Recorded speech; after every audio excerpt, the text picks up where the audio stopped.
Hello viewers, আসসালামু আলাইকুম রহমতুল্লাহ। কক্সবাজারের ভালো মন্দ এবং অজানা কিছু তথ্য জানতে চাইলে ভিডিওটি আপনার জন্য। সো প্লিজ ভিডিওটি শেষ পর্যন্ত দেখুন আর আমার সাথে থাকুন, কোনো না কোনো ভাবে উপকৃত হবেন ইনশাআল্লাহ। কক্সবাজার ভ্রমণে গিয়ে বাংলাদেশের যে কোনো প্রান্ত থেকে কক্সবাজার এলে ডলফিন মোড় থেকে আপনার কক্সবাজার যাত্রা শুরু। সো এখান থেকে আপনি যে কোনো হোটেলে যেতে চাইলে অটো ভাড়া আগে থেকে বলে ঠিক করে নেওয়া ভালো, আর প্রয়োজনে শেয়ারিং অটো ব্যবহার করবেন।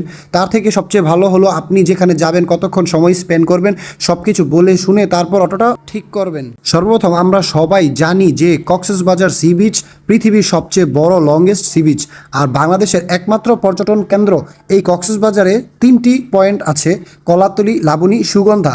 আর এই এর ঝাউবন এরিয়া তো অসাধারণ। এবার জেনে নেওয়া যাক হোটেল সম্পর্কে। অন সিজনে 2-3 স্টার যে হোটেলগুলো, সেটি আপনি পেয়ে যাবেন 2000 থেকে 5000 টাকা এর মধ্যে। আর অফ সিজনে 4 স্টার 5 স্টার হোটেলের মতো এত নামি দামি লাক্সারিয়াস হোটেল পেয়ে যাবেন 4000 থেকে 6000 এর মধ্যে। আর অফ সিজনে 2-3 স্টার যে হোটেলগুলো, সেগুলো আপনি 800 থেকে 2000 টাকা এর মধ্যে পেয়ে যাবেন। তার নিচেও মূলামূলি করে পেয়ে যেতে পারেন। আর তার থেকে বড় কথা, হোটেলগুলো অফ সিজনে নর্মাল প্রাইস থেকে 50 বা 60% অফ হয়ে থাকে।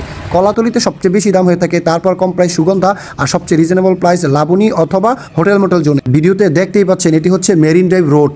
কক্সবাজার ডলফিন মোড় থেকে সর্বদক্ষিণে এই মেরিন ড্রাইভ রোড হয়ে আপনি পেয়ে যাবেন হিমছড়ি, ইনানি, কাঁকড়া Beach, Sea Pearl Water Park, টেকনাফের শেষ প্রান্তে নিরিবিলি বিচ, তার আগে ইনানি জেটি আর প্যারাসাইলিং দেখার মতো।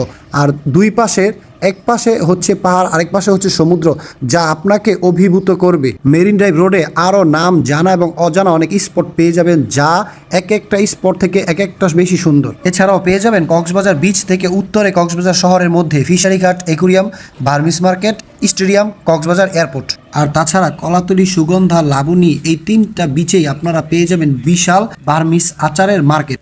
আর তার সাথে পেয়ে যাবেন কক্সবাজার ঐতিহ্যবাহী পণ্য পসরার বাজার। বিচের পূর্ব পাশে আছে লাইট হাউস, যেটা পাহাড়ের উপরে, সেটাও দেখে আসতে পারেন।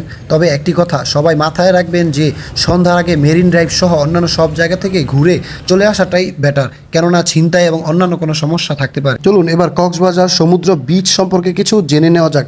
সমুদ্রে এসে গোসল তো করবেনই, তবে একটা জিনিস খেয়াল রাখবেন যে জোয়ার ভাটার সময় দেখে শুনে বুঝে তারপর সমুদ্রে নামবেন, কেননা সবসময় জোয়ার এবং ভাটা দেখে তারপর সমুদ্রে নামাটাই বেটার। আর সূর্য ডোবা, সূর্য ওঠা না দেখলে কক্সবাজার ভ্রমণ আপনার জন্য বৃথা। তাই একটু কষ্ট করে হলেও ভোর সকালে উঠে সূর্য ওঠা আর সন্ধ্যার আগ মুহূর্তে গিয়ে সূর্য ডোবাটা অবশ্যই দেখবেন। বিচে ছবি তোলার জন্য লোকদের সাথে কথা বলে ছবি তুলবেন, কিভাবে প্রতি পিস দাম দর করে, সময় মেনটেন করে। আর সবচেয়ে সুন্দর যেটা কথা হচ্ছে যে কাঠের যে চেয়ারগুলো বিচে বিছানো থাকে, সেগুলো ঘন্টায় 30 বা 40 টাকা। ঘোড়ায় চড়া, বিচ রাইডিং, ওয়াটার স্কেটিং সবকিছু দাম দর করে উঠবেন। ঢাকা থেকে কক্সবাজারের বাস ভাড়া নন এসি 800-900 টাকা, এসি ইকোনমি 1000-1100, বিজনেস ক্লাস 1200-1300 টাকা, স্লিপার বাস 1300-1400 টাকা। আর ট্রেনের শিডিউল, টিকিট প্রাইস এবং অন্যান্য কোনো তথ্য জানতে আমাকে কমেন্টস করতে পারেন। আর কোনো তথ্য সহযোগিতা লাগলে আমাকে জানাতে পারেন, আমি আমার সাধ্যমতো চেষ্টা করব। ভিডিওটি যদি ভালো লেগে থাকে আর একটুও যদি উপকৃত হয়ে থাকেন, তাহলে আমার এই ভিডিওটি লাইক, কমেন্ট, শেয়ার দিয়ে আমার এই পেজটিকে একটু ফলো দিয়ে পাশে থাকবেন আরও এরকম ভালো কিছু পাওয়ার জন্য।